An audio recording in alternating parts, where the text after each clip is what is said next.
അടുത്ത നമ്മൾ പാർട്ട് 3 നോക്കുന്നതെന്ന് വെച്ചാൽ ജസീന്ത കിർക്കേറ്റയുടെയും നിഗത് സാഹിബയുടെയും വർക്കാണ്. അതുപോലെ തന്നെ അതായത് on the power of poetry and politics of ലാംഗ്വേജും boys and girls by Alice Munro, Saraswati അമ്മയുടെ എന്താ പറയുക ലൈഫ് ഇൻ മൈ വ്യൂ എന്നുള്ള മെമ്മോയറും, പിന്നെ ലാസ്റ്റ് വരുന്നത് നെമത് സാദത്തിൻ്റെ ദ കാർപ്പറ്റ് വീവേഴ്സ് എന്നുള്ള നോവലിൻ്റെ ഷോർട്ട് സമ്മറിയാണ് നമ്മൾ നോക്കാൻ പോകുന്നത് ഈ ഒരു ഓഡിയോയ്ക്കകത്ത്. സോ ജസിന്ത കിർക്കേറ്റയുടെയും അതുപോലെ തന്നെ നിഗത് സാഹിബയുടെയും on the power of poetry and politics of language എന്നുള്ള ആർട്ടിക്കിൾ നോക്കാം. അത് കവിതാ മുരളീധരനാണ് എഴുതിയിരിക്കുന്നത് അവരെക്കുറിച്ചുള്ള. കവിതാ മുരളീധരൻ ഒരു ചെന്നൈ ബേസ്ഡ് ഇൻഡിപെൻഡൻറ്റ് ജേർണലിസ്റ്റാണ്, ട്രാൻസ്ലേറ്ററാണ്, ആൻഡ് ഓൾസോ ഇന്ത്യ ടുഡേ തമിഴിൻ്റെ എഡിറ്ററും കൂടിയാണ് അവർ. ആൻഡ് നമുക്ക് നോക്കാം. അപ്പോൾ ഈ ജസിന്ത കിർക്കേറ്റയുടെയും നിഗത് സാഹിബയുടെയും on the power of poetry and politics of language എന്നുള്ളത് ഒരു ആർട്ടിക്കിളാണ് ഇവർ എഴുതിയത്. അത് 2019 ഇത് പബ്ലിഷ് ചെയ്തിരിക്കുന്നത്. ഈ ജസിന്ത കിർക്കേറ്റ എന്ന് പറയുന്നത് ഒരു പോയറ്റും റൈറ്ററും ഫ്രീലാൻസ് ജേർണലിസ്റ്റുമാണ്. അവരൊരു ആദിവാസി കമ്മ്യൂണിറ്റിയിൽ ബിലോങ് ചെയ്യുന്ന ആളാണ്, ഒരു സ്ത്രീയാണ്. And she writes in Hindi. So adivasi കമ്മ്യൂണിറ്റീസിന് വേണ്ടി അവരുടെ സ്ട്രഗിൾസിന് വേണ്ടിയൊക്കെ കമ്മിറ്റഡ് ആയിട്ട് നിൽക്കുന്ന ഒരു സ്ത്രീയാണ് ഇവർ. നിഗത് സാഹിബ എന്ന് പറയുന്നത് മെയിൽ ഡോമിനേറ്റഡ് സൊസൈറ്റിയിൽ സ്ത്രീകൾക്കുള്ള ഒരു വോയിസ് പോലെയാണ് ഇവർ. സോ പിന്നെ അപ്പം രണ്ടുപേരും എന്താണ് സ്ത്രീകൾക്ക് വേണ്ടി, ഒരാൾ മാർജിനലൈസ്ഡ് ആയിട്ടുള്ള കമ്മ്യൂണിറ്റിക്ക് വേണ്ടി സംസാരിക്കുന്ന രണ്ട് പേരാണ്. അവരെക്കുറിച്ചുള്ള ആർട്ടിക്കിളാണ് ആരെഴുതിയിരിക്കുന്നത്, നമ്മുടെ കവിതാ മുരളീധരൻ എഴുതിയിരിക്കുന്നത്. സോ നമുക്ക് നോക്കാം. അപ്പം ഈ ഒരു ആർട്ടിക്കിളിനകത്ത് ഇവർ പറയുന്നതെന്ന് വെച്ച് കഴിഞ്ഞാൽ പോയട്രിയുടെ പവർ എന്താണ്, ലാംഗ്വേജിൻ്റെ പൊളിറ്റിക്സ് എന്താണ്. ആൻഡ് അതായത് പോയട്രിയുടെ പവർ എന്താണെന്ന്, ലാംഗ്വേജിയുടെ പൊളിറ്റിക്സ് എന്താണെന്ന് വെച്ചാൽ ഉദ്ദേശിക്കുന്നത് ഈ മാർജിനലൈസ്ഡ് സെക്ഷന് വേണ്ടി പോയട്രി എന്തുമാത്രം സംസാരിക്കുന്നു, അത് ലാംഗ്വേജിലൂടെ എന്തുമാത്രം നടത്തിയെടുക്കുന്നു. അതായത് എക്സ്പീരിയൻസസും ഒപ്പീനിയൻസും ഒക്കെ ലാംഗ്വേജിലൂടെയും പോയട്രിയുടെ ആ ഒരു പവർ, ആ ഒരു കൈൻഡ് ഓഫ് പവർഫുൾ പ്ലാറ്റ്ഫോമിലൂടെ എങ്ങനെ നേടിയെടുക്കുന്നു എന്നുള്ളതാണ് ഇതിനകത്ത് നമ്മൾ നോക്കാൻ പോകുന്ന ഈ രസയ്ക്കകത്ത്. അപ്പോൾ രണ്ട് യങ് പോയറ്റ്സ് ആണ് ജസിന്ത കിർക്കേറ്റയും നിഗത് സാഹിബയും. അവരുടെ ലൈഫ് എന്ന് പറയുന്നത് പവർ ഓഫ് പോയിട്രി ആൻഡ് ലാംഗ്വേജിൻ്റെ ഒരു കൈൻഡ് ഓഫ് ടെസ്റ്റിമണിയാണ്. വോയിസ്ലെസ് ആയിട്ടുള്ള ആളുകൾക്ക് വേണ്ടി, പ്രത്യേകിച്ച് സ്ത്രീകൾക്ക് വേണ്ടിയും ഈ ആദിവാസി കമ്മ്യൂണിറ്റിക്ക് വേണ്ടിയൊക്കെ സംസാരിക്കുന്ന ആളുകളാണ് ഇവർ രണ്ടുപേരും. സോ അവർക്ക് വേണ്ടി എങ്ങനെയാണ് ഇവർ റൈറ്റിങ്സിലൂടെ ഇത് നേടിയെടുത്തത്, അല്ലെങ്കിൽ ലാംഗ്വേജിലൂടെ ഇവർ നേടിയെടുത്തത്. അപ്പോൾ ഈ രണ്ട് പോയറ്റ്സും, ഇവർ രണ്ടൊരു പോയറ്റ്സും കൂടിയാണ് ഈ കമ്മ്യൂണിറ്റീസിന് വേണ്ടി, അതായത് പിന്നെ ഇങ്ങനെ വയലൻസ് അല്ലെങ്കിൽ മാർജിനലൈസ്ഡ് സെക്ഷനായിട്ട് മാറി നിൽക്കുന്ന ഈ രണ്ട് കമ്മ്യൂണിറ്റീസിന് വേണ്ടി ഇവരെങ്ങനെ സംസാരിക്കുന്നു. അപ്പോൾ ജസിന്ത എന്ന് പറയുന്നത് ഞാൻ നേരത്തെ പറഞ്ഞ പോലെ ആദിവാസി കമ്മ്യൂണിറ്റിയിൽ പങ്കുപെടുന്ന ഒരാളാണ്, ഒരു സ്ത്രീയാണ്. ഹിന്ദിയിലാണ് എഴുതുന്നത്. അവരുടെ പോംസിനകത്ത് അവർ ഹൈലൈറ്റ് ചെയ്യുന്നത് ആദിവാസി കമ്മ്യൂണിറ്റീസ് ഫേസ് ചെയ്യുന്ന ഇൻജസ്റ്റിസസ് ആണ്. ആൻഡ് അതുപോലെ തന്നെ അവരുടെ സ്ട്രഗിൾസ് എന്തൊക്കെയാണെന്നും. സോ അവരുടെ പോയിട്രി വളരെ പവർഫുൾ ആണ്. ഈ കമ്മ്യൂണിറ്റി, മെയിൻ സ്ട്രീം കമ്മ്യൂണിറ്റി എങ്ങനെയാണ് ഇവരെ മാറ്റി നിർത്തുന്നതെന്നും ആൻഡ് എന്തൊക്കെ കാര്യങ്ങളാണ് ഇവർ സ്ട്രഗിൾസ് ആണ് ഇവർ ഫേസ് ചെയ്യുന്നതെന്നുമാണ് ജസിന്ത പറയുന്നത്. So when Jacinta first came in conflict with power, she saw. So ഇവരുടെ കമ്മ്യൂണിറ്റി എന്ന് പറയുന്നത് ജസിന്ത മനസ്സിലാക്കിയിടത്തോളം ഇവരുടെ കമ്മ്യൂണിറ്റി അവരുടേതായിട്ടുള്ള തെറ്റുകളല്ലാത്ത കാരണങ്ങൾ കൊണ്ട് പെർസിക്യൂട്ടഡ് ആയി മാറുന്നതാണ്. ആൻഡ് സോ അവർക്ക് അതിനെക്കുറിച്ച് വോയിസ് ഔട്ട് ചെയ്യണം അല്ലെങ്കിൽ എഴുതണം എന്ന് തോന്നി. And then she prefers to write in Hindi because എന്തുകൊണ്ടാണ് ഇൻജസ്റ്റിസും വയലൻസും എല്ലാം അവരുടെ കമ്മ്യൂണിറ്റിയിലുള്ള കാര്യങ്ങൾ അവരുടെ ലാംഗ്വേജിൽ തന്നെ കാണിക്കണം എന്നുള്ളൊരു നിർബന്ധം ഉള്ളത് കൊണ്ട് അവരെന്ത് ചെയ്തെന്ന് വെച്ചാൽ ഹിന്ദി തന്നെയാണ് ഇവർ എഴുതുന്നത്. ഇപ്പം റൈറ്റിംഗ് എന്ന് പറയുന്നത്, അല്ലെങ്കിൽ എന്താ പറയുക, ഈ ഇവരുടെ ലാംഗ്വേജിൽ എഴുതുമ്പോൾ, അല്ലെങ്കിൽ ഈ ആളുകൾ തന്നെ ഇവരെ പെർസിക്യൂട്ട് ചെയ്യുന്ന ആളുകളുടെ തന്നെ ലാംഗ്വേജിൽ എഴുതുമ്പോൾ വിക്ടിം കമ്മ്യൂണിറ്റി എന്താണ് ചിന്തിക്കുന്നതെന്നും അതൊക്കെ ആർക്ക് മനസ്സിലാവും, ഈ വായിക്കുന്നവർക്ക് മനസ്സിലാവും. സോ അതുകൊണ്ടാണ് അവർ ആ ലാംഗ്വേജ് തന്നെ ചൂസ് ചെയ്ത് എഴുതുന്നത്. അടുത്തത് നിഗത് സാഹിബയാണ്, ഒരു കാശ്മീരി പോയിറ്റാണ്. ആൻഡ് മെയിൽ ഡോമിനേറ്റഡ് സൊസൈറ്റിയിൽ അവരുടേതായിട്ടൊരു വോയിസ് ക്രിയേറ്റ് ചെയ്യാൻ ശ്രമിക്കുന്ന ഒരു റൈറ്ററാണ്. ശരിക്കും ആരാണ് നിഗത് സാഹിബ എന്ന് പറയുന്നത്. So through her poetry she lends voice to the suppressed voices, അതായത് പേട്രിയാർക്കൽ റെജീമിൻ്റെ കീഴിൽ സപ്രസ്ഡ് ആയിട്ട് നിൽക്കുന്ന ആളുകൾക്ക് വേണ്ടി, അല്ലെങ്കിൽ പ്രത്യേകിച്ച് സ്ത്രീകൾക്ക് വേണ്ടി സംസാരിക്കുന്ന ഒരു റൈറ്ററാണ് ഇവർ. And from her childhood onwards എന്താണ്, അവർക്കൊരു പോയിറ്റ് ആവണമെന്നായിരുന്നു ആഗ്രഹം. സോ അവർ കാശ്മീരിൽ അവരുടെ എക്സ്പീരിയൻസസും ആ ഒരു മിലിറ്ററൈസ്ഡ് അറ്റ്മോസ്ഫിയർ ഉണ്ടല്ലോ, ഒരു വല്ലാത്ത കോൺഫ്ലിക്റ്റഡ് ആയിട്ടുള്ള അറ്റ്മോസ്ഫിയർ ഉണ്ടല്ലോ, ആ അറ്റ്മോസ്ഫിയറിനെ കുറിച്ചൊക്കെ ഇവർ എഴുതുമായിരുന്നു. സോ വയലൻസും റെസിസ്റ്റൻസുമാണ് ഇവരുടെ ഈ ഒരു വർക്ക്സിനകത്ത് കാണുന്നത്. അപ്പോൾ operation, suffering of A community, അതുപോലെ തന്നെ ഒരുപാട് ഇമേജസ് ഒക്കെയാണ് നിക്കട്ട് അവരുടെ വർക്കിനകത്ത് കാണിച്ചിരിക്കുന്നത്. ആൻഡ് ലാംഗ്വേജ് എന്ന് പറയുന്നത് according to her more than a mode of communication ആണ്. സോ കാശ്മീരിയിലാണെങ്കിലും ഉറുദുവിലാണ് എഴുതുന്നതെങ്കിലും അവരെന്താണ് ആ ഒരു കമ്മ്യൂണിറ്റിക്ക് വേണ്ടി സംസാരിക്കുന്ന രീതിയിലാണ് അവർ എഴുതുന്നത്. സോ ഒരു പോയറ്റ് എന്ന് പറയുന്നത്, ജസിന്ത ബിലീവ് ചെയ്യുന്നത്, നമ്മുടെ മറ്റേ റൈറ്റർ ബിലീവ് ചെയ്യുന്നത് പോയറ്റ് എന്ന് പറയുന്നത് എന്താണ്, the poet must be A part of the change in society. സൊസൈറ്റിയിൽ ചേഞ്ച് കൊണ്ടുവരുന്നതിൽ ഒരു ഭാഗമാകണം പോയിറ്റ് എന്നാണ് ജസിന്ത വിശ്വസിക്കുന്നത്. അതെ, ഓക്കെ. അതായത് കോമൺ പീപ്പിളിന് വേണ്ടി സംസാരിക്കുക, അവരുടെ ഇഷ്യൂസൊക്കെ ഡിസ്കസ് ചെയ്യുക റൈറ്റിങ്ങിലൂടെ, അവരുടെ സ്ട്രഗിൾസിൽ പങ്കാളിയാകുക, പീപ്പിൾസ് പോയിറ്റ് ആവാനാണ് ജസിന്തയ്ക്ക് താല്പര്യം. അതുപോലെ തന്നെയാണ് നമ്മുടെ നിഖട്ടിനും. ആൻഡ് ദീസ് ടു പോയിറ്റ്സ് എന്താണ്, മാർജിനലൈസ്ഡ് സെക്ഷൻസ് ഓഫ് പീപ്പിളിന് വേണ്ടിയാണ് ഇവർ സംസാരിക്കുന്നത് പോയിട്രിയിലൂടെയും അവരുടെ ലാംഗ്വേജിലൂടെയും. അപ്പോൾ ഇതൊക്കെയാണ് ഇതിനകത്ത് പറഞ്ഞു പോകുന്നത്. അടുത്തത് boys and girls by Alice Munro, ഒരു ഷോർട്ട് സ്റ്റോറിയാണ്. ആലിസ് മൺറോ എന്ന് പറയുന്നത് ഒരു Canadian novelist and short story റൈറ്ററാണ്. ആൻഡ് ഒൻറ്റേറിയോ, റൂറൽ ആയിട്ടുള്ളൊരു സ്ഥലത്താണ്, അതായത് ഒൻറ്റേറിയോ എന്നുള്ള സ്ഥലത്താണ് ഇവരുടെ ഫിക്ഷൻ യൂഷ്വലി ഇവർ സെറ്റ് ചെയ്യുന്നത്. അതായത് ഇവരുടെ കഥകൾ നടക്കുന്നത് ഒൻറ്റേറിയോ എന്നുള്ള സ്ഥലത്താണ്. ക്യാരക്ടേഴ്സ് എന്ന് പറയുന്നത് സ്കോച്ച് അല്ലെങ്കിൽ ഐറിഷ്, അതായത് സ്കോട്ടിഷ് അല്ലെങ്കിൽ ഐറിഷ് ക്യാരക്ടേഴ്സ് ആയിരിക്കും ഉള്ളത്. വളരെ ഇമേജറി, നല്ല രീതിയിലുള്ള ക്ലിയർ ഇമേജസും നറേറ്റീവ് സ്റ്റൈലൊക്കെ എന്ന് വെച്ചാൽ ആ ഒരു ഡെപ്തിനെ കുറിച്ചും ആളുകളുടെ ഇമോഷണൽ ലൈഫ്സിനെ കുറിച്ചും എസ്പെഷ്യലി കോമൺ പീപ്പിളുടെ കാര്യവും പെയിൻ ഓഫ് ഹ്യൂമൻ ബീങ്സ്, ഇതൊക്കെയാണ് ശരിക്കും പറഞ്ഞാൽ ഇവർ കാണിക്കുന്നത്. ഇവർക്ക് 2013 നൊബേൽ പ്രൈസ് ഫോർ ലിറ്ററേച്ചർ കിട്ടിയിട്ടുണ്ട്. സോ നമുക്ക് ബോയ്സ് ആൻഡ് ഗേൾസ് എന്ന് പറയുന്നത് ജെൻഡർ റോൾസിനെ കുറിച്ച് സംസാരിക്കുന്ന ഒരു ഷോർട്ട് സ്റ്റോറിയാണ്. അതായത് ഈ ബോയ്സും ഗേൾസും തമ്മിൽ ഇപ്പം ഒരു ഇക്വാളിറ്റി വേണം എന്നുള്ളൊരു കൈൻഡ് ഓഫ് കോൺഷ്യസ്നെസ് ഒക്കെ ആളുകളുടെ മൈൻഡിൽ വന്നിട്ടുണ്ട്. പക്ഷേ ഇതൊന്നും ഇല്ലാതിരിക്കുന്ന ഒരു സമയത്തെക്കുറിച്ചാണ്, ഈ ജെൻഡർ ഇക്വാളിറ്റിയെക്കുറിച്ചാണ് സംസാരിക്കുന്നത്. അതായത് സ്ത്രീകളെ പുരുഷന്മാരിൽ നിന്ന് വ്യത്യസ്തമായിട്ട് കൺസിഡർ ചെയ്തുകൊണ്ടിരുന്ന ഒരു കാലഘട്ടത്തിലാണ് ഈ ഒരു സ്റ്റോറി സെറ്റ് ചെയ്തിരിക്കുന്നത്. So many of the problems women face in today's world എന്ന് പറയുന്നത് അതെല്ലാം ജെൻഡർ ഡിസ്ക്രിമിനേഷൻ അല്ലെങ്കിൽ ജെൻഡർ സ്റ്റീരിയോടൈപ്സിനെ ഡിപ്പെൻഡ് ചെയ്തുകൊണ്ടാണ്. അപ്പോൾ അതാണ് ഇതിനകത്ത് ഇവിടെ സംസാരിക്കുന്നത്. നമ്മുടെ ഇതിനകത്തുള്ള ഗേൾ എന്ന് പറയുന്നത് ഇതൊരു ഷോർട്ട് സ്റ്റോറിയാണ്. 11 വയസ്സുള്ളൊരു പെൺകുട്ടിയുടെ കാര്യമാണ് പറയുന്നത്. സോ ആ കുട്ടിക്ക് അറിയത്തില്ല സ്ത്രീകൾക്കും പുരുഷന്മാർക്കും രണ്ട് റൂൾസാണ് സൊസൈറ്റിയിലുള്ളതെന്നും.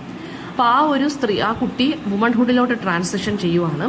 അപ്പോൾ അവൾ എന്തൊക്കെയാണ് ഈ ഒരു സൊസൈറ്റിയിൽ ആസ് എ വുമൺ എന്തൊക്കെയാണ് സ്ട്രഗിൾ ചെയ്യുന്നതെന്നും അതൊക്കെയാണ് ഇതിനകത്ത് പറഞ്ഞു പോകുന്നത്. ഇത് 1964 പബ്ലിഷ് ചെയ്ത സ്റ്റോറിയാണ്.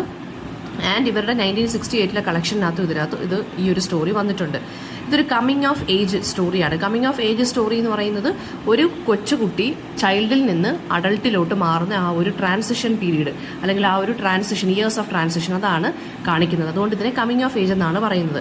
ഇതിനകത്ത് നറേറ്റർ എന്ന് പറയുന്നത് എന്താണ്, അവരുടെ തന്നെ ലൈഫിനെ കുറിച്ചാണ്. ഒരു ഫോക്സ് ഫാമിലാണ് താമസിക്കുന്നത് narrator. And how she discovers her role in this place, അതാണ് ഇതിനകത്ത് അവർ പറയുന്നത്. ഓക്കെ, ഈ ഒരു സ്റ്റോറിക്കകത്ത് പറയുന്നത്. സോ നമുക്ക് നോക്കാം. Narrator describes a father's fox farm. ഒരു ഫോക്സ് ഫാമാണ് നറേറ്ററിന്റെ ഫാദറിനുള്ളത്. ആൻഡ് ഷീ എക്സ്പ്ലെയിൻസ് എങ്ങനെയാണ് ഈ ഫോക്സസിനെ കൊല്ലുന്നതെന്നും അതിനെ സ്കിൻ ചെയ്യുന്നത് എങ്ങനെയാണെന്നും ഒക്കെ നോക്കുവാണ്. സ്കിന്നി എന്ന് വെച്ചാൽ തൊലി ഉരിച്ചെടുക്കുന്നത്. അപ്പോൾ അവളുടെ അച്ഛനാണ് ശരിക്കും പറഞ്ഞാൽ ഈ ഫോക്സ് ഫാം എന്ത് ചെയ്യുന്നത്, നടത്തുന്നത് with the help of his children. And a hired മാനും കൂടെ ഉണ്ട്. ആ ഹയർഡ് മാനിൻ്റെ പേര് ഹെൻറി ബെയ്ലി എന്നാണ്. അപ്പോൾ കുട്ടികൾക്ക് വളരെ ഇഷ്ടമാണ് ഈ മനുഷ്യനെ. സോ പിള്ളേർക്ക് ശരിക്കും പറഞ്ഞാൽ ഈ ഹെൻറി എന്ന് പറഞ്ഞ ആളെ ഭയങ്കര ഇഷ്ടമായിരുന്നു. കാരണം ഹെൻറി ബെയ്ലിയുടെ പെർഫോമൻസ്, അതായത് ഈ ഫോക്സുമായിട്ടൊക്കെ നിൽക്കുമ്പോൾ അതിങ്ങനെ വിസിൽ ചെയ്യുകയും അയാളിങ്ങനെ സൗണ്ടുകളൊക്കെ കേൾപ്പിക്കുകയും ചെയ്യുമ്പോൾ ഈ കുട്ടികൾക്ക് ഇത് കണ്ട് നല്ല എന്താ പറയുക, അവർ എൻജോയ് ചെയ്യുമായിരുന്നു. സോ നറേറ്ററിൻ്റെ മദറിന് പക്ഷേ ഇതൊന്നും ഇഷ്ടമല്ലായിരുന്നു. ഈ ഒരു ലിവിങ് കണ്ടീഷനിലൊന്നും അവരൊട്ട് സാറ്റിസ്ഫൈഡ് അല്ലായിരുന്നു. ബിക്കോസ് അവർക്ക് ഈ ഒരു സ്കിൻ എടുക്കുന്ന പ്രോസസ്സ് ഉണ്ടല്ലോ, പെൽറ്റിംഗ് പ്രോസസ്സ്, അതൊന്ന് ഫോക്സിൻ്റെ സ്കിൻ എടുക്കുക, ഈ ബ്ലഡിൻ്റെ സ്മെല്ല്, ആനിമൽ ഫാറ്റിൻ്റെ സ്മെല്ല്, അതൊന്നും ഇവർക്ക് ഇഷ്ടമല്ലായിരുന്നു. സോ ആ വീട് മൊത്തം ഈ ഒരു സ്മെല്ലായിരുന്നതുകൊണ്ട് ഇവരൊട്ടും സാറ്റിസ്ഫൈഡ് അല്ലായിരുന്നു. ആൻഡ് ഈ കുട്ടിയുടെ മുറി എന്ന് പറയുന്നത് ഇൻസെക്യൂർ ആയിരുന്നു. ബിക്കോസ് അവളുടെ ബ്രദറുമായിട്ടായിരുന്നു ഈ കുട്ടിക്ക് ഇത് ഷെയർ ചെയ്യേണ്ടി വന്നത്. ലയേർഡ് എന്നാണ് ഈ ബ്രദറിന്റെ പേര്. And she was always afraid of spending her nights upstairs. Because ആ ഒരു റൂം അൺഫിനിഷ്ഡ് ആയിരുന്നു. ആൻഡ് അത് ഭയങ്കര ഒരു വല്ലാത്തൊരു കൈൻഡ് ഓഫ് ഡിലാപ്പിഡേറ്റഡ് ആയിട്ടുള്ളൊരു വല്ലാതെ ഷാബി ആയിട്ടുള്ളൊരു റൂമായിരുന്നു. ആൻഡ് ഒരുപാട് ഈ പർപ്പസ്ലെസ് ആയിട്ടുള്ള ഒബ്ജക്ട്സ് ഒക്കെ സ്റ്റോർ ചെയ്യുന്ന റൂമിലായിരുന്നു ഇവർ കിടന്നിരുന്നത്. സോ അവർ അങ്ങോട്ടും ഇങ്ങോട്ടും പാട്ടൊക്കെ പാടി ഡാർക്ക്നെസ്സിലൊക്കെ അങ്ങനെയാണ് കിടന്ന് ഉറങ്ങിയിരുന്നത്. ഈ പെൺകുട്ടി എന്താണ് സ്റ്റോറീസ് ഒക്കെ പറയുമായിരുന്നു. വളരെ courageous and bold and determined ഫൈറ്ററാണ് ഈ കുട്ടിയെന്നും എല്ലാവരെയും രക്ഷിക്കണം എന്നൊക്കെ പറഞ്ഞ് അങ്ങനെയുള്ള ഇമാജിൻഡ് ആയിട്ടുള്ള സ്റ്റോറീസ് ഒക്കെ ഈ പെൺകുട്ടിയെക്കുറിച്ച് തന്നെ പറയുമായിരുന്നു ബ്രദറിൻ്റെ അടുത്ത്. ഫോക്സസിനൊക്കെ ഇവർ തന്നെ പേര് കൊടുത്തിരുന്നു. ആൻഡ് ഫോക്സസ് ആയിരുന്നു അച്ഛനെ ഏറ്റവും ഇഷ്ടം. ഓക്കെ, സോ ഹോഴ്സ് മീറ്റ് ആയിരുന്നു ഈ ഫോക്സസിന് കൊടുത്തിരുന്നത്. അങ്ങനെ ഫാം വളരെ വെൽ ഗാർഡഡ് ആയിട്ടും എല്ലാ നെസസറി അമ്യൂണിറ്റീസും ഒക്കെ ഉണ്ട്. ഓരോരുത്തർക്കും നറേറ്ററിനും ഡ്യൂട്ടീസ് ഒക്കെ ഉണ്ട്. അതൊക്കെ വളരെയധികം എൻജോയ് ചെയ്തിരുന്നു, അപ്രീഷിയേറ്റ് ചെയ്തിരുന്നു. ഗേൾ എന്താണ്, ഈ ഒരു നറേറ്റർ ഫോക്സിന്റെ tale, beautiful bodies and golden eyes ഒക്കെ നല്ല രീതിയിൽ അഡ്മയർ ചെയ്തിരുന്നു. നറേറ്റർ ഫാദറിന്റെ എഫേർട്സിനെ കുറിച്ചൊക്കെ പറയുന്നുണ്ട്, ഈ ഒരു വൈൽഡ് ഫാം നടത്തുന്നതിനെ കുറിച്ചും. ആൻഡ് ഓൾസോ അച്ഛനെ ഹെൽപ്പ് ചെയ്യണമെന്ന് നറേറ്ററിന് ആഗ്രഹം ഉണ്ടായിരുന്നു. ആൻഡ് അത് അമ്മയായിട്ട് എന്ത് ചെയ്യണം, ഷെയർ ചെയ്യുന്നുണ്ട്. അതായത് അമ്മ ഫ്രണ്ടുമാണ് and also an enemy to her എന്നാണ് പറഞ്ഞേക്കുന്നത്. ചില കാര്യങ്ങൾ ചില സമയം മൈന്യൂട്ട് ഡീറ്റെയിൽസ് പോലും അമ്മയെടുത്ത് പറയും, അമ്മയും തിരിച്ചു ചെയ്ത് തന്നെ. പക്ഷെ അമ്മ എന്താണ് ചില സമയത്ത് ഓർഡറുകൾ മാത്രമേ ഇവൾക്ക് കൊടുത്തിരുന്നുള്ളൂ. അമ്മ ഒരു ബിസി ഹോം മേക്കർ ആയിരുന്നു, എപ്പോഴും എന്താണ് ഫാമിലിയിൽ ഇങ്ങനെ ഓടിക്കൊണ്ടിരിക്കുന്ന ഒരു വ്യക്തി. ഒരു അപ്രീസിയേഷൻ റെക്കഗ്നീഷനും അവർക്ക് കിട്ടിയിരുന്നില്ല. ആൻഡ് ഓൾസോ നെവർ എൻഡിങ് ആയിട്ടുള്ള ഒരു കൈൻഡ് ഓഫ് വർക്കായിരുന്നു ഇവർക്ക് ഉണ്ടായിരുന്നത്. നറേറ്റർ ഈ ഒരു അമ്മയെ ഹോട്ട് ഡാർക്ക് കിച്ചൺ എന്നാണ് കിച്ചണിനെ ഇവർ പറയുന്നത്. ഹോട്ട് ഡാർക്ക് കിച്ചണിൽ അമ്മയെ സഹായിക്കുന്നതിന് നറേറ്ററിന് ഒട്ടും താല്പര്യമില്ലായിരുന്നു. അതുപോലെ തന്നെ എന്താണ് അമ്മയ്ക്ക് മോനെക്കുറിച്ച്, അതായത് ഇവരുടെ ബ്രദറിനെ കുറിച്ച് ഭയങ്കര എക്സ്പെക്ടേഷൻസ് ആയിരുന്നു. അതൊക്കെ ഇവൾക്ക് ശരിക്കും പറഞ്ഞാൽ കേൾക്കുമ്പോഴേ ഭയങ്കര ഇറിറ്റേഷൻ ആകുമായിരുന്നു. ആൻഡ് പക്ഷേ സിസ്റ്ററിനെ സംബന്ധിച്ചിടത്തോളം അല്ലെങ്കിൽ നറേറ്ററിനെ സംബന്ധിച്ചിടത്തോളം ഇവളുടെ ബ്രദർ ഒരു നോ യൂസ് ആയിട്ടുള്ള ഒരു കൈൻഡ് ഓഫ് ബ്രദർ ആണെന്നും. പക്ഷേ അമ്മയ്ക്ക് എന്താണ് പിന്നെ അമ്മയ്ക്കാണെങ്കിൽ ഈ പെൺകുട്ടിയെ കൊണ്ട്, അതായത് ഈ സത്യം പറഞ്ഞു കഴിഞ്ഞാൽ ബ്രദർ ചെയ്യുന്ന ഡ്യൂട്ടീസ് ഈ പെൺകുട്ടിക്ക് ചെയ്യണം. എന്നിട്ട് പെൺകുട്ടിക്ക് കിച്ചൺ വർക്കൊന്നും ചെയ്യുന്ന ഒരു താല്പര്യമില്ലായിരുന്നു. സോ അമ്മയാണെങ്കിൽ കിച്ചൺ വർക്ക് ചെയ്യാൻ വേണ്ടി പെൺകുട്ടി ഒരുപാട് ഫോഴ്സ് ചെയ്യുകയും ചെയ്യുന്നു. ആൻഡ് ഫ്ലോറ ആൻഡ് മാക്ക് എന്നുള്ള 2 ഹോഴ്സസിനെ കുറിച്ചാണ് പിന്നീട് പറയുന്നത്. നല്ലൊരു ബോണ്ട് ഉണ്ടായിരുന്നു ഈ പെൺകുട്ടിക്ക്. ആൻഡ് പക്ഷെ ഒരു ദിവസം എന്താണ് ഈ 2 ഹോഴ്സസിനെ എന്താണ് ഫോക്സിനെയും ഹോഴ്സ് മീറ്റാണ് കൊടുക്കുന്നത്. അപ്പോൾ ഈ 2 ഹോഴ്സസിനെയും മാക്കിന്, അതായത് അച്ഛൻ ഒരു ദിവസം ഈ മാക്ക് എന്നുള്ള ഈ ഒരു ഹോഴ്സിനെ ഷൂട്ട് ചെയ്യുവാണ്. ആൻഡ് ഓൾസോ പിന്നെന്താണ് ഫ്ലോറയെ ഇത് എസ്കേപ്പ് ചെയ്യാൻ സഹായിക്കുകയാണ് ഈ പെൺകുട്ടി. ഫ്ലോറ മെഡോയിൽ നിന്ന് ബ്രേക്ക് അവേ ചെയ്ത് ഓടുവാണ്, കാരണം ഗേറ്റ് തുറന്നിട്ടു. അങ്ങനെ ഈ ഗേളിന്റെ ഫാദർ, അതായത് നറേറ്ററിന്റെ ഫാദർ എല്ല് ചെയ്യുവാണ്, അതായത് ഷൗട്ട് ചെയ്യുവാണ് ഗേറ്റ് ഷട്ട് ചെയ്യാൻ വേണ്ടി. So it is at this moment എന്താണ് ഈ പെൺകുട്ടി ഒരു മെയിൽ ഐഡന്റിഫൈഡ് പൊസിഷനിലോട്ട് മാറുന്നത്. അപ്പോൾ ആ ഫീമെയിൽ ഹോഴ്സ് എങ്ങനെയാണോ വളരെ സ്ട്രോങ് ആയിട്ട് ഫ്രീ ആയിട്ട് പോയത്, അതായത് പിന്നെ ഈ കുട്ടി എന്ത് ചെയ്യാണ്, ഈ കുട്ടി ഇവളുടെ അച്ഛനെ അവഗണിച്ച് അതിനെ രക്ഷപ്പെടാൻ സഹായിക്കുകയാണ് ചെയ്തത്.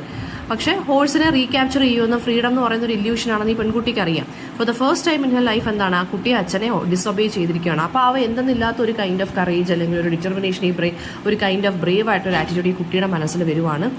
And instead of shutting the gate എന്താണ് ഈ കുട്ടി ഗേറ്റ് നല്ല രീതിയിൽ ഓപ്പൺ ആക്കി ഇട്ടു. And when the girl returns to the house, inside her younger brother എന്താണ് ഒരു മാനിനെ പോലെ അവിടെ ഇരിക്കുവാണ്. And he remains outside and goes along with the men to track down and catch ഫ്ലോറയെ കണ്ടുപിടിക്കാൻ വേണ്ടി ബ്രദറിനെയാണ് അച്ഛൻ പുറത്ത് വിടുന്നത്. പക്ഷേ ഈ കുട്ടിയല്ല, ഈ കുട്ടിയുടെ അടുത്ത് അകത്തോട്ട് കയറി പോകാനാണ് പറയുന്നത്. സോ ഈ ഒരു സമയത്താണ് നറേറ്റർ അഡ്മിറ്റ് ചെയ്യുന്നത് എന്താണ് വാട്ട് ഈസ് ഗോയിങ് ഓൺ, അതായത് ഈ കുട്ടിയുടെ ഫാദറിന് ഈ കുട്ടി ഒരു ഗേൾ മാത്രമാണ്, only a girl.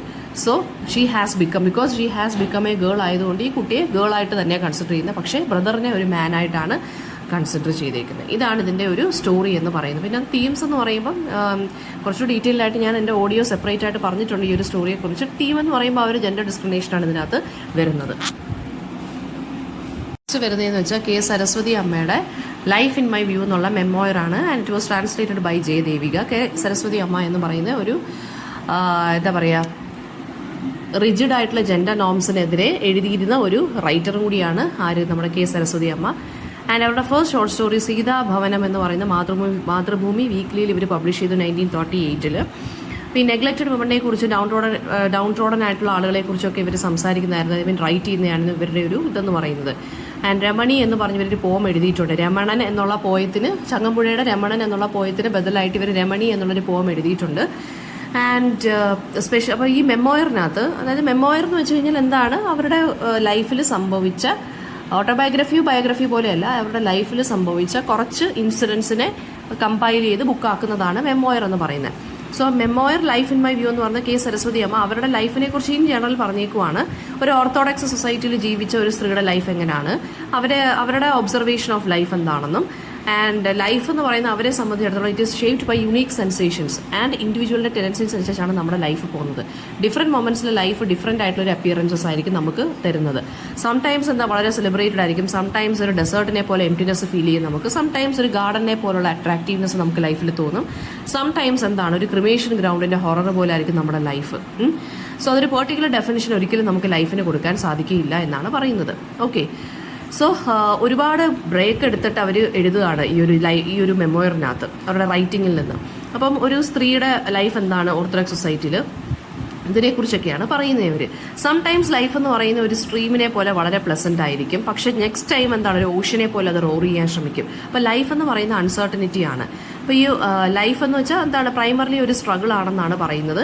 ഇൻഡിവിജ്വൽസ് അവരവരുടെ ബാറ്റിൽ ഫൈറ്റ് ചെയ്താൽ ലൈഫിൽ നമുക്ക് സക്സസ്ഫുൾ ആകാൻ നടക്കുകയുള്ളൂ. So in life there is എന്താണ്, നമുക്ക് റെസ്റ്റ് എടുക്കുകയോ അല്ലെങ്കിൽ ഒരു വിഡ്രോയൽ എന്നുള്ളൊരു ഓപ്ഷൻ ഇല്ല.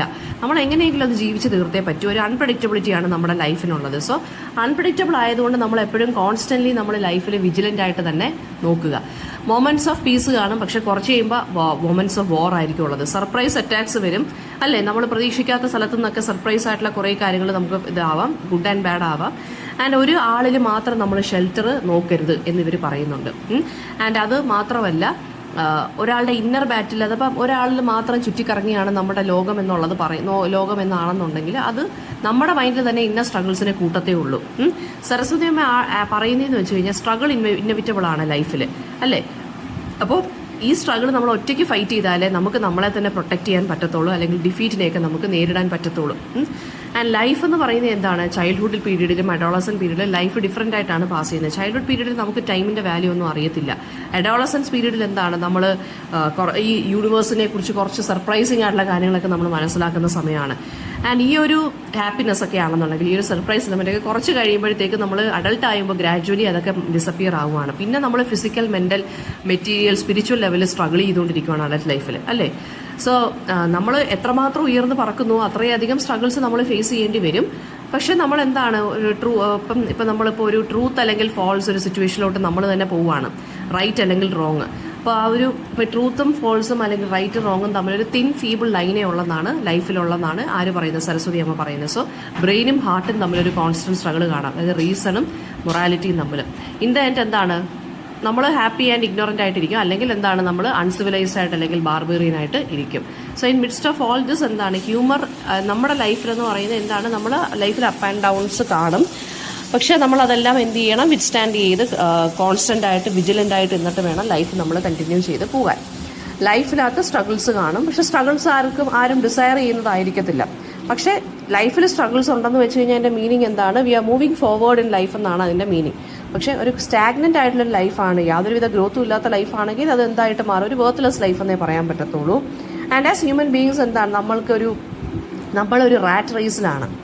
ഒരു ഫ്രണ്ട്ലി കോമ്പറ്റീഷൻ വേണം. നമ്മളെല്ലാ റാറ്റ് റേസിലും നമ്മളൊരു ഫ്രണ്ട്ലി കോമ്പറ്റീഷൻ ആക്കി മാറ്റാൻ ശ്രമിക്കുക.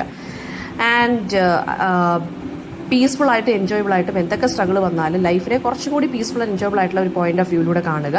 അപ്പോൾ അതിനുവേണ്ടി നല്ലൊരു സ്ട്രെങ്ത് വേണം നമുക്ക് അങ്ങനെ ഒരു കാണാൻ വേണ്ടി. നമ്മൾ ഏത് ജെൻഡറിൽ ബോൺ ചെയ്താലും എന്താണെന്നാണ് പറഞ്ഞേക്കുന്നത്, നമുക്ക് നമ്മുടേതായിട്ടുള്ള ഐഡിയാസും ഗോൾസും ഒക്കെ വേണം, അത് വളരെ സ്ട്രോങ് ആയിരിക്കണം എന്ന് പറയുവാണ്. അപ്പോൾ ലൈഫ് എന്ന് പറയുന്ന ഒരു ജോയിയസ് ആൻഡ് ഇൻറ്റൻസ് ബാറ്റിലാണെന്ന് ഇവരൊന്നും കൂടി ഓർമ്മിപ്പിക്കുവാണ്. And she also reminds that എന്താണ്, ഒരു പോപ്പുലർ ഒപ്പീനിയൻ എന്താണ്, സ്ത്രീകളെന്ന് പറയുന്നത് ഈ ഫീൽഡ് സർവീസിനൊന്നും പറ്റിയ ആളുകൾ അല്ലെങ്കിൽ എമർജൻസി ടൈമിലൊന്നും അവരുടെ സർവീസസ് ഒന്നും ആവശ്യമില്ലാത്ത ആളുകളാണെന്നാണ്, അൺഫിറ്റ് ആണെന്നാണ് പറയുന്നത്. ആസ് എ വുമൺ എന്താണ്, നമ്മൾ ഒരുപാട് ടുമൾട്ടസ് ആയിട്ടുള്ള ബാറ്റിലൊക്കെ എന്താണ് ചെയ്യുന്ന ആളുകളാണ്. നമുക്കും ഒരുപാട് കോൺഫ്ലിക്റ്റിംഗ് ആയിട്ടുള്ള ഒപ്പീനിയൻസും ആറ്റിറ്റ്യൂഡ്സും ഒക്കെ നമ്മൾ ഫേസ് ചെയ്യേണ്ടി വന്നിട്ടുണ്ട്. പക്ഷേ നമ്മൾ എന്താണ് വളരെ മെലങ്കോളിക് ആയിട്ടും ലേസി ആയിട്ടും അല്ലെങ്കിൽ നമ്മളെ ഒരു ക്രിയേറ്റീവ് ആയിട്ടുള്ള ഔട്ട്പുട്ട് അതൊന്നും നമുക്കും പുറത്ത് കൊണ്ടുവരാൻ പറ്റാത്ത സിറ്റുവേഷൻസ് ഒക്കെ ഉണ്ടായിട്ടുണ്ട്. പക്ഷേ പ്രാക്ടീസ് റെഗുലർലി എന്നാണ് പറയുന്നത്, ഒരു ഹെൽത്തി മെൻ്റൽ സ്റ്റേറ്റ് നമുക്കുണ്ടായിരിക്കണം എന്ന് ഇവർ പറയുവാണ്. എന്നാൽ മാത്രമേ നമുക്കൊരു കണ്ടന്റഡ് ആയിട്ടുള്ള അല്ലെങ്കിൽ പീസ്ഫുൾ ആയിട്ടുള്ള ഒരു ബാലൻസ് ലൈഫ് നമുക്ക് കിട്ടുകയുള്ളൂ. നെക്സ്റ്റ് വർക്ക് എന്ന് പറയുന്നത് the carpet fever by Nemat Sadat ആണ്. നെമത് സാദത്ത് ഒരു Afghan writer, activist and journalist ആണ്. And he is now based in USA. അപ്പം അഫ്ഗാനിസ്ഥാനിലെ ഫസ്റ്റ് നേറ്റീവ് റൈറ്റർ ആണ്. And he has come out as a gay and as a brave campaigner for LGBTQIA rights in Muslim communities. So American യൂണിവേഴ്സിറ്റിയിൽ of അഫ്ഗാനിസ്ഥാനിലൊക്കെ ഇയാൾ പഠിപ്പിച്ചുകൊണ്ടിരുന്നതാണ്. ഒരുപാട് criticism ഒക്കെ ഇയാൾ face ചെയ്യേണ്ടി വന്നിട്ടുണ്ട്. ബിക്കോസ് ഈ came out as first person, അതായത് ഗേ ആയിട്ടുള്ളൊരു ഫസ്റ്റ് പേഴ്സൺ ആണ് ഫ്രം അഫ്ഗാനിസ്ഥാൻ, ഓപ്പൺലി പറഞ്ഞ ഒരാളാണ്. സോ അദ്ദേഹത്തിന് ഒരുപാട് ക്രിറ്റിസിസം ഒക്കെ ഫേസ് ചെയ്യേണ്ടി വന്നിട്ടുണ്ട്. ആൻഡ് നമുക്കിപ്പോൾ പഠിക്കാനുള്ള ഈ ഒരു കാർപ്പറ്റ് വീവർ എന്ന് പറയുന്നത് പൊളിറ്റിക്സ് അല്ലെങ്കിൽ റിലിജിയൻ ആൻഡ് വാർ ഇൻ അഫ്ഗാനിസ്ഥാനെ ബേസ് ചെയ്തിട്ടുള്ളതാണ്. ഇതൊരു ഡെബ്യൂ നോവലാണ് by US based Afghan writer Nemat Sadat. So first contemporary novel with a gay theme, അതും അഫ്ഗാനിസ്ഥാനിലാണ് സെറ്റ് ചെയ്തിരിക്കുന്നത്. ഇതൊരു കമ്മിങ് ഓഫ് ഏജ് സ്റ്റോറിയാണ്. അതിനെ നമ്മൾ വിളിക്കുന്നത് ബിൽഡങ്സ് റോമൻ എന്നാണ് കേട്ടോ. കമ്മിങ് ഓഫ് ഏജ് സ്റ്റോറി വിളിക്കുന്നതാണ് ബിൽഡങ്സ് റോമൻ. സോ ഒരു ആർട്ടിസ്റ്റ് ഒരു കാർപ്പറ്റ് വീവറായിട്ട് എങ്ങനെ മാറുന്നു എന്നുള്ളതാണ് ഇതിനകത്ത് കാണുന്നത്. ആൻഡ് അതായത് ഓപ്പണിംഗ് പേജിനകത്ത് നമുക്ക് കാണാൻ സാധിക്കുന്നുണ്ട്. ഇത് LGBT കമ്മ്യൂണിറ്റിക്ക് വേണ്ടിയാണ് ഇദ്ദേഹം ഡെഡിക്കേറ്റ് ചെയ്തിരിക്കുന്നത്. ഈ നോവലിനെ 3 പാർട്സ് ആയിട്ടാണ് ഡിവൈഡ് ചെയ്തിരിക്കുന്നത്. 3 ഡിഫറെന്റ് ലാൻഡ്സ്കേപ്പിൽ വെച്ചും 3 distinct phases in the life of an artist. ഒരു യങ് പ്രൊട്ടാഗണിസ്റ്റ് ആണ് ഇതിനകത്ത് വരുന്നത്. കനിഷ്ക നുർസാദ എന്നാണ് പേര്. ഫസ്റ്റ് പാർട്ട് കാബൂളിലാണുള്ളത്. അത് 1977 തൊട്ട് 1978 വരെ. സെക്കൻഡ് പാർട്ട് എന്ന് പറയുന്നത് പാകിസ്ഥാനിലും കാബൂളിലുമാണ് 79 തൊട്ട് 82 വരെ. ഫൈനൽ പാർട്ട് എന്ന് പറയുന്നത് USA നടക്കുന്നത് 83 to 84 വരെ. നോവൽ തുടങ്ങുമ്പോൾ കനിഷ്ക ഒരു ഷൈ ടീനേജറാണ്. ഒരു സ്കൂൾ, അതായത് ഒരു ലൈസി എന്ന് പറഞ്ഞൊരു സ്കൂളിൽ പഠിച്ചുകൊണ്ടിരിക്കുവാണ്. സുന്നി ഫാദറാണ്, ഷിയ മദറാണ്. ആൻഡ് സോ റിലിജിയന്റെ കൺസ്ട്രക്ഷൻസും റെസ്ട്രിക്ഷൻസ് ഒക്കെ ഉണ്ട്. കനിഷ്കയുടെ അച്ഛൻ ഗഫൂർ എന്ന് പറയുന്ന ഒരു അഫ്ഗാൻ മാവോയിസ്റ്റ് മൂവ്മെന്റിൽ ഒരു സീക്രട്ട് മെമ്പറാണ്. പരാസ്തോ എന്നാണ് അമ്മയുടെ പേര്. ബനാഫ്ഷ എന്നുള്ളതാണ് സിസ്റ്ററിന്റെ പേര്. കനിഷ്ക ഒരു ക്ലാസ്മേറ്റ് ആയിട്ടുള്ള മൈഹനുമായിട്ട് നല്ല രീതിയിൽ ലവാണ്. ബട്ട് സെക്ഷൽ ഓറിയന്റേഷൻ കൺസർവേറ്റീവ് പേരൻസിന്റെ അടുത്തുനിന്ന് കനിഷ്ക ഹൈഡ് ചെയ്ത് വെച്ചേക്കുവാണ്. മേഹൻ എന്ന് പറഞ്ഞൊരു ബോയ് ആണ് കേട്ടോ. സോ കനിഷ്കയുടെ മേഹന്റെ ലവ് സ്റ്റോറി എന്ന് പറയുന്നത് ഈ സൂഫി പോയിട്ട് റൂമിയുടെ പോയം പോലെയാണ്. റൂമിക്കും മെന്റർ ആയിട്ടുള്ള, അതായത് സൂഫി പോയിട്ടുള്ള റൂമിക്കും അദ്ദേഹത്തിന്റെ മെന്ററുമായിട്ട് ഒരു സിമിലർ അഫെക്ഷൻ തോന്നിയിരുന്നു. ഓക്കെ, അപ്പോൾ ഫാമിലിയുടെ ഹെറിറ്റേജ് പ്രൊട്ടക്ട് ചെയ്യാൻ വേണ്ടി കനിഷ്ക അവളുടെ സെക്ഷുവാലിറ്റി ബറി ചെയ്യുകയും ഒരു ഗേളിനെ ഡേറ്റ് ചെയ്യുകയും ചെയ്യാണ്. But he fails miserably. And അച്ഛന് റഗ് ഷോപ്പാണുള്ളത്. ഈ കാർപ്പറ്റൊക്കെ ഇത് ചെയ്യുന്ന റഗ് ഷോപ്പാണുള്ളത്. സോ മാസ്റ്റർ കാർപ്പറ്റ് വീവറായിട്ട് ആവാനാണ് അച്ഛന് ഇഷ്ടം. പക്ഷേ he's oppose by his father. അച്ഛൻ്റെ ഇയാൾക്ക് കാർപ്പറ്റ് വീവർ ആവാനാണ് താല്പര്യം ഈ ആൺകുട്ടിക്ക്. പക്ഷെ അച്ഛന് വേറെ കാര്യങ്ങളൊക്കെ ചെയ്യണം എൻ്റെ മകൻ എന്നുള്ള രീതിയിലാണ്. And after the death of his father പക്ഷേ കനിഷ്കയും ഫാമിലിയും കൂടി കാബൂൾ വിട്ടിട്ട് പാകിസ്ഥാനിലോട്ട് പോകേണ്ടി വന്നു. ഇവർക്ക് ഫോഴ്സ്ഫുൾ ആയിട്ട് പോകേണ്ടി വന്നു. അവിടെ ഒരു റെഫ്യൂജി ക്യാമ്പിൽ ഇവരെ പ്രിസണറായിട്ട് വെക്കുവാണ്. അവിടെ ഒരു ടോർ ഗൽ എന്ന് പറഞ്ഞൊരാൾ, ഒരു ക്രൂവൽ റൂളറായിരുന്നു അവിടെ ഉണ്ടായിരുന്നത്. ആൻഡ് ഈ കനിഷ്ക എന്ത് ചെയ്തെന്ന് വെച്ചാൽ കുറച്ച് കഴിഞ്ഞപ്പോൾ ഒരു ഗ്രൂപ്പ് ഓഫ് റിബൽസിന്റെ കൂടെ ചേർന്ന് അമ്മയും സിസ്റ്ററിനെയും ആ ക്യാമ്പിൽ നിന്ന് മാറ്റുകയാണ്. Finally he reaches USA. അവിടെ വെച്ച് സക്കി ജാനും ഫെയ്സ് എന്ന് പറഞ്ഞ രണ്ടാളുകൾ ഇവരെ രക്ഷിക്കുകയാണ് ചെയ്തത്. കനിഷ്ക ഒരു എക്സോട്ടിക് കാർപ്പറ്റ് ഷോപ്പിൽ ജോബ് കിട്ടി. വിത്ത് ദ ഹെൽപ്പ് ഓഫ് ഫയേഴ്സ് കനിഷ്ക മൈഹാനെ കണ്ടുമുട്ടുകയും and he was shock to realise that Maihan engaged ആവുകയാണ് അയാളുടെ കസിൻ ആയിട്ടുള്ള ലംബയുമായിട്ട്. കനിഷ്ക പറയുന്നുണ്ട് അവന്റെ സെക്ഷൽ ഓറിയന്റേഷൻ മൂടി വെക്കാതെ ഹോമോസെക്ഷുവാലിറ്റി അക്സെപ്റ്റ് ചെയ്ത് മാരി ചെയ്യരുത് കസിനെന്ന് പറയുന്നുണ്ട്. പക്ഷെ മെയ്ഹൻ പോയി കല്യാണം കഴിക്കുകയാണ് ചെയ്യുന്നത്. Finally gaining courage. മെയ്ഹന്റെ ആറ്റിറ്റ്യൂഡ് ശരിക്കും പറഞ്ഞാൽ കനിഷ്കയെ ഷാറ്റർ ചെയ്യുന്നുണ്ട്. And they part ways forever. Finally gaining courage to come out he discloses a sexual orientation. And അതായത് ആരാണ് നമ്മുടെ മെയ്ഹന്റെ സെക്ഷൽ ഓറിയന്റേഷൻ ഇവൻ തന്നെ പറയുന്നുണ്ട്. അവസാനം ഇയാളുടെ അച്ഛന് ഭയങ്കര ഷോക്ക് ആവുന്നുണ്ട്. കനിഷ്കയും ബനഫ്ഷായും കൂടി ആൻഡ് അതുപോലെ തന്നെ ആ സമയത്ത് തന്നെ നമ്മുടെ കനിഷ്കയും ഇത് ഓപ്പൺലി ഡിക്ലെയർ ചെയ്യുന്നുണ്ട്, ഞാനും ഗേ ആണെന്ന്. അങ്ങനെ അമ്മയ്ക്ക് ഭയങ്കര ഷോക്ക് ആവുന്നുണ്ട്. പക്ഷേ കനിഷ്കയും സിസ്റ്ററും കൂടെ അമ്മയെ സമാധാനിപ്പിക്കുന്നുണ്ട്. ആൻഡ് കനിഷ്ക പിന്നീട് ഫാമിലിയുടെ അടുത്ത് ഗുഡ് ബൈ പറഞ്ഞിട്ട് കാലിഫോർണിയയിലോട്ട് മൂവ് ചെയ്യുവാണ്. എൻഡ് ചെയ്യുന്നത് ഈ നോവൽ അയാൾ ന്യൂയോർക്കിൽ വേണ്ടിയുള്ളൊരു ഫ്ലൈറ്റിൽ ഇങ്ങനെ പോവുകയാണ്. ഓക്കെ, അപ്പോൾ ഇതാണ് ഇതിനകത്ത് പറയുന്നത്. അപ്പോൾ ഇതിനകത്ത് വരുന്ന LGBTQ തീംസ് വരുന്നുണ്ട്. അഫ്ഗാനിസ്ഥാനിലെ വാറിൻ്റെ പ്രശ്നങ്ങൾ വരുന്നുണ്ട്. പിന്നെ കനിഷ്കയുടെ ഫാദറിൻ്റെ ആ ഒരു കാർപ്പറ്റ് ഷോപ്പിൻ്റെ ക്വസ്റ്റ്യൻസ് വരാം. പിന്നെ സാക്കി ജാൻ ആരാണെന്ന്. സാക്കി ജാൻ എന്ന് പറയുന്നത് ഒരു ഗോഡ് ഫാദർ ഓഫ് കനിഷ്കയാണ്. കനിഷ്കയുടെ അച്ഛൻ്റെ ഒരു സുഹൃത്തും കൂടിയാണ് കേട്ടോ. അപ്പോൾ അത് നോക്കി വെക്കുക. പിന്നെ കനിഷ്ക നുർസാദയുടെ ബ്രീഫ് ക്യാരക്ടർ സ്കെച്ച് ചോദിക്കാം. അതെല്ലാം ഞാൻ എൻ്റെ മറ്റേ ഓഡിയോയ്ക്കകത്ത് ഡിസ്ക്രൈബ് ചെയ്തിട്ടുണ്ട്. പിന്നെ മെയ്ഹന്റെ ക്യാരക്ടർ സ്കെച്ച് ചോദിക്കാം. അതുപോലെ തന്നെ റോൾ ഓഫ് റിലീജിയൻ കാർപ്പറ്റ് വീവറിനകത്ത്. അപ്പോൾ റിലീജിയൻ ശരിക്കും പറഞ്ഞാൽ ഈ LGBT കമ്മ്യൂണിറ്റിക്കകത്തോട്ട് പോകുന്നതിനെ കുറിച്ച് ഇതിനൊക്കെ റെസ്ട്രെയിൻ ചെയ്ത് വെച്ചേക്കുവാണ് നമ്മുടെ കനിഷ്കയൊക്കെ. അപ്പോൾ അത് പറയാം. പിന്നെന്താണ് അടുത്തതെന്ന് വെച്ച് കഴിഞ്ഞാൽ ക്വസ്റ്റ്യൻ വരുന്നത് കാർപ്പറ്റ് വീവറിൻ്റെ ഹിസ്റ്റോറിക്കൽ ബാക്ക്ഗ്രൗണ്ട്. അത് അഫ്ഗാനിസ്ഥാൻ വാറിനെ കുറിച്ച് പറയണം. അതുമെല്ലാം ഞാൻ മറ്റേ ഓഡിയോയ്ക്കകത്ത് ഇട്ടിട്ടുണ്ട്. പിന്നെ ഒരു ക്രിട്ടിക്കൽ അപ്രൈസിൽ വരുന്നുണ്ട് ഇതിനകത്ത്. വേണമെങ്കിൽ അങ്ങനെയും ചോദിക്കാം. പക്ഷേ റിലിജന്റെ കാര്യവും ഈ ഒരു വാറിൻ്റെ ബാക്ക്ഗ്രൗണ്ടും ഒക്കെ പിന്നെ ക്യാരക്ടർ സ്കെച്ചൊക്കെയാണ് മോസ്റ്റ്ലി ഇതിനകത്തുനിന്ന് ചോദിക്കുക എക്സ്പെക്റ്റഡ് ആയിട്ടുള്ള ക്വസ്റ്റ്യൻസ് എന്ന് പറയുന്നത്. എന്തെങ്കിലും ഡൗട്ട് ഉണ്ടെങ്കിലും നോട്ട് ഉണ്ടെങ്കിലും കമൻറ്റ് ബോക്സിൽ ചോദിച്ചാൽ മതി. Thank you.